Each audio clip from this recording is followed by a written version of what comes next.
Hey friends, welcome back to our channel.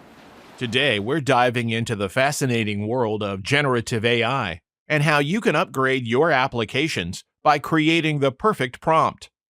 If you've been following our journey, you know we've developed a generative AI application that assists in publishing blog posts. It reviews content, validates for offensive language, summarizes the post, generates image prompts, and even suggests video scripts, like this one. The blog post application works well. Well, kind of. It runs smoothly, handles errors, and it's fast. But the accuracy? Well, that's where things get a bit tricky. The GPT prompts I initially wrote were basic and straightforward.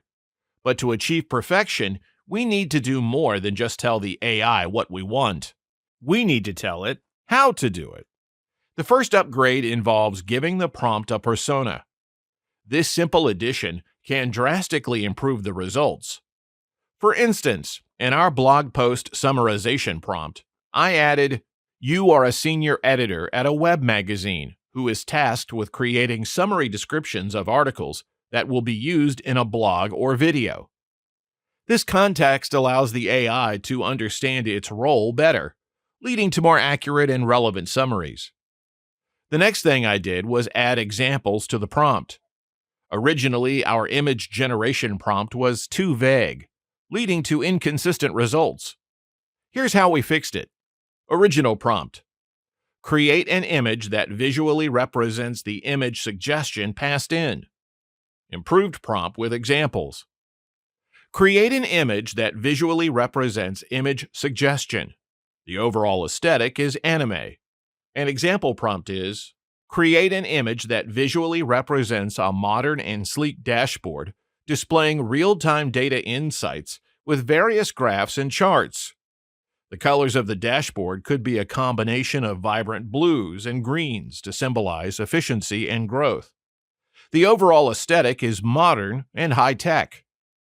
Adding examples, including color recommendation, ensures that the AI generates more consistent image prompts each time. Finally, we need to set the temperature based on the prompt intent. Temperature, in AI terms, controls the randomness of the output. A low temperature makes the output more predictable, while a high temperature introduces more variability. For instance, with a low temperature, the phrase, "the cow jumped over the," will almost always end with moon. This is because the GPT model has been trained with the phrase, "the cow jumped over the moon."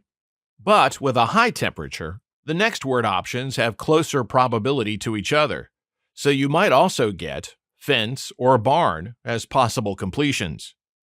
For our application, the temperature was originally set to medium on the offensive language detection prompt, which led to an 80% accuracy rate. Not quite good enough. I lowered the temperature and got 99% accuracy. But for image generation, increasing the temperature produced creative and compelling images. So there you have it. By adding personas, providing examples, and adjusting the temperature, you can significantly enhance the accuracy and creativity of your generative AI application. Try these tips and watch your AI projects improve dramatically. Thanks for watching. If you found this video helpful, don't forget to like, comment, and subscribe. And as always, stay curious and keep innovating.